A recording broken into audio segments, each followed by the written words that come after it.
नमस्कार, मैं समर भूमि शर्मा। भारत का जेल एक यातना गृह से कम नहीं है, बल्कि यूं कहें संसार का सबसे ज्यादा दुर्गम और अमानवीय व्यवहार के लिए कुख्यात भारत का यह जेल अपने आप में एक शर्मनाक कृत्य है और मानवता के प्रति सबसे बड़ा अपराध है। जेलों के अंदर आए दिन रोज कहीं न कहीं अनेक तरह घटनाएं घट रही है, हत्या से लेकर के और मार कुटाई तो एक बात है, बलात्कार तक की घटनाएं भी जेल से लगातार सामने आ रही है। बिहार के जेल में ही बंद सीपीआई माओवादी के पोलित ब्यूरो मेंबर प्रमोद मिश्र लगातार कई दिनों से अनशन कर रहे हैं और इस अनशन के लिए उन्होंने जिस तकलीफ को झेला है या झेल रहे हैं उसकी कहीं ना कोई सुनवाई हो रही है, ना ही कहीं कोई सुनने वाला है। आज ये फासिस्ट सरकार जो नरेंद्र मोदी के सानिध्य में आने के बाद और ज्यादा क्रूरतम चेहरा लेकर के सामने आई है, यह बताता है कि जेलें राजनीतिक विरोधियों को निपटाने का एक अड्डा बन गया है, यूं कहें कत्लगाह बन गया है। ठीक फ्रांस के गिलोटीन की तरह जेल के अंदर मुजफ्फरपुर में भी मुजफ्फरपुर खुदीराम बोस के नाम पर जेल बनाया गया है, लेकिन वहां पर जिस तरीके से महिलाओं का बलात्कार होता है, उस महिलाओं को जेल में बंद कैदी महिलाओं के साथ बाकायदा बड़े बड़े अफसरों तक पहुंचाई जाती है महिलाओं को। इसके खिलाफ जिस तरह से महिलाओं ने सवाल को रेज किया है, उठाया है, वह भी अपने आप में एक दुर्गम प्रवृत्ति का चीज दिखाता है।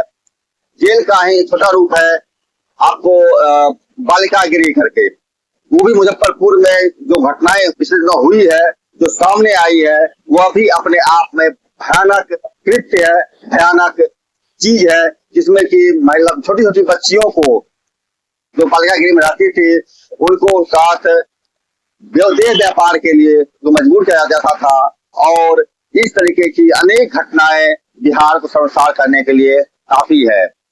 बिहार के जेलों में बंद इन दिनों कई सारे माओवादी नेता कार्यकर्ता या उनके समर्थक मौजूद हैं और इन समर्थकों के या नेताओं के बीच भी पिछले दिनों एक वीडियो आया था जो फोटो के शक्ल में बाहर आया था। वो था विजय कुमार आर्य का, जो सीपीआई माओवादी के लीडर थे और बिहार जेलों में बंद थे। उन्होंने जब भूख के खिलाफ या रोटी के मांग के लिए संघर्ष किया, उनको बक्सर जेल भेजा गया, वहां पर उनकी निर्मम पिटाई, नृशंस पिटाई की गई। इस बात को मैंने अपने वीडियो में भी बताया था और उनके दामाद से भी साक्षात्कार मैंने कराया था। आप चाहें तो वीडियो को भी देख सकते हैं या मैं डिस्क्रिप्शन में लगा दूंगा। बहरहाल इन दिनों बिहार का ये पटना जिला का ये बेऊर जेल अपने आप में बहुत ही मशहूर हो गया है या तो कुख्यात हो गया है। यहीं पर पिछले दिनों ही जिस तरीके से विजय कुमार आर्य के साथ घटना घटी थी और उन्होंने जिस पत्र को बाहर दिया था, इसके बाद बेऊर जेल के सुप्रिंटेंडेंट के खिलाफ, जेलर के खिलाफ इनकम टैक्स विभाग ने या सरकार ने कार्रवाई की थी। कार्रवाई कितना असर हुआ नहीं पता, फिर से एक बार वहां के कैदी अनशन पर जाने के लिए मजबूर हो गए हैं। इसमें अभी फिलहाल सीपीआई माओवादी के पोलित ब्यूरो सदस्य प्रमोद मिश्र अनशन में बैठे हुए हैं और 24 तारीख से वो बैठे हुए हैं।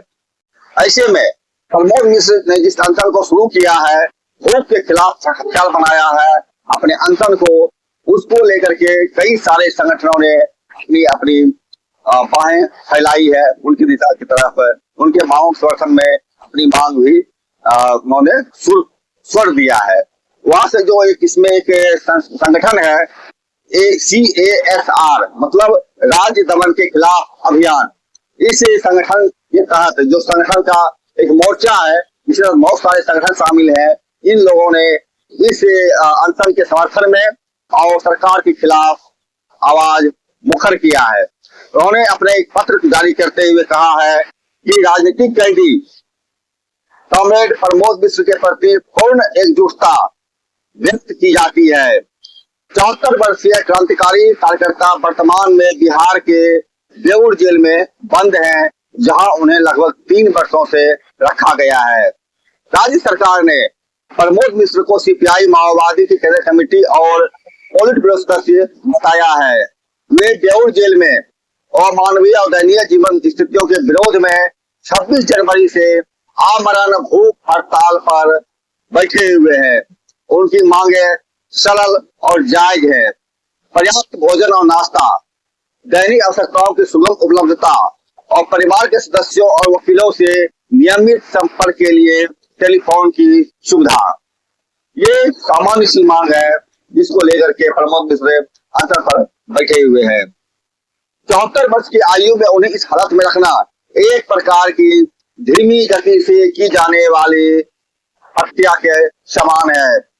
पर्याप्त भोजन, बुनियादी सुविधाओं और संचार की कमी जेल प्रशासन की दंडात्मक और प्रतिशोधात्मक प्रकृति को उजागर करती है, विशेष रूप से राजनीतिक कैदियों और राज्य के खिलाफ विरोध करने वालों के मामले में। बिहार के जिले या यूं कहें भारत के जिले वर्ग और राजनीतिक दमन के घर बढ़ते बनते जा रहे हैं। कैदियों, विशेषकर क्रांतिकारी, आदिवासी, श्रमिक और किसान आंदोलनों से जुड़े लोगों के साथ नियमित रूप से भेदभाव किया जाता है। सरकार का दावा है कि देश के कुछ जिलों में हालात सुधरे हैं, लेकिन हकीकत यह है कि सभी जिले अत्यधिक आबादी वाले हैं, जहां भोजन की कमी है, चिकित्सा सुविधाएं अपर्याप्त है और परिवार से संपर्क नहीं हो पाता है। यह समस्या कुछ ही मामलों तक सीमित नहीं है, बल्कि पूरे देश में व्याप्त है। फादर स्टैन स्वामी और प्रोफेसर जीएन साई बाबा की मृत्यु इस बात का उदाहरण है कि चिकित्सा सुविधाओं से वंचित रहना, लंबे समय तक अमानवीय कारावास और उपेक्षा किस प्रकार जीवन की हानि का कारण बनते हैं। दोनों ही बुजुर्ग थे, गंभीर बीमारी से पीड़ित थे और उन्हें बार बार समय पर चिकित्सा उपचार या बुनियादी सुविधाओं से वंचित रखा गया था। ये मौतें आकस्मिक नहीं है, बल्कि एक अमानवीय व्यवस्था का परिणाम थी जो राजनीतिक कैदियों को महंगा मानती है।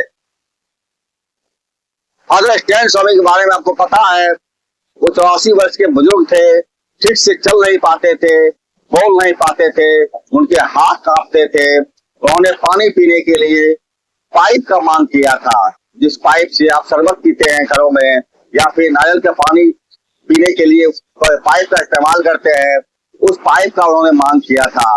यह कोर्ट, यह न्यायपालिका, यह सरकार उन्हें वो छोटी सी चीज जो कि सड़क किनारे फेंकी मिल जाती है या फिर बहुत ही सुलभ तरीके से कहीं भी आपको दिखने को मिल जाता है, नहीं दिया और फलतः उनकी मृत्यु हो गई, उनकी वहीं पर जेल में शहादत हो गई।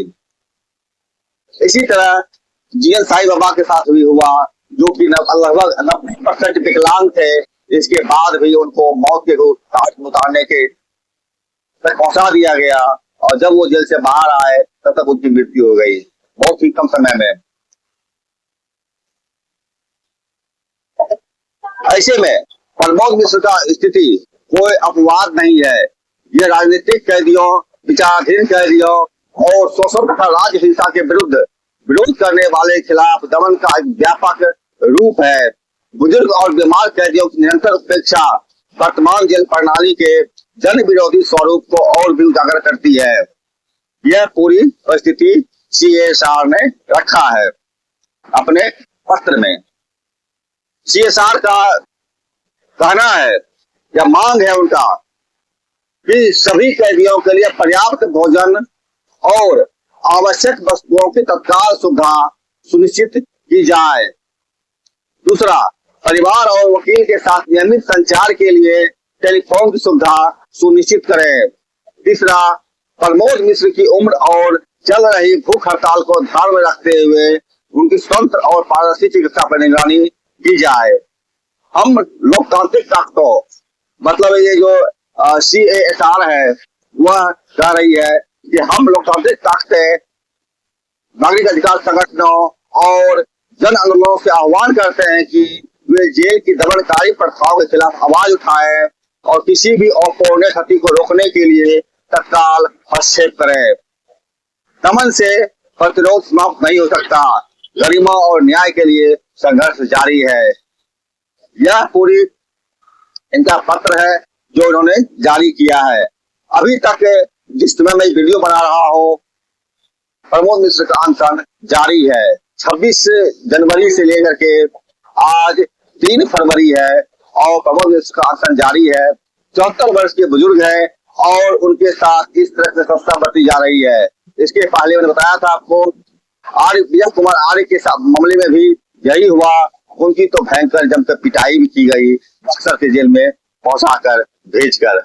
ये शासक वर्ग अपने ना तो नैतिकता को मानता है, ना ही किसी नियम को मानता है, ना ही संविधान को मानता है और ना ही जेल के लिए बनाए गए जेल मैनुअल को ही मानता है।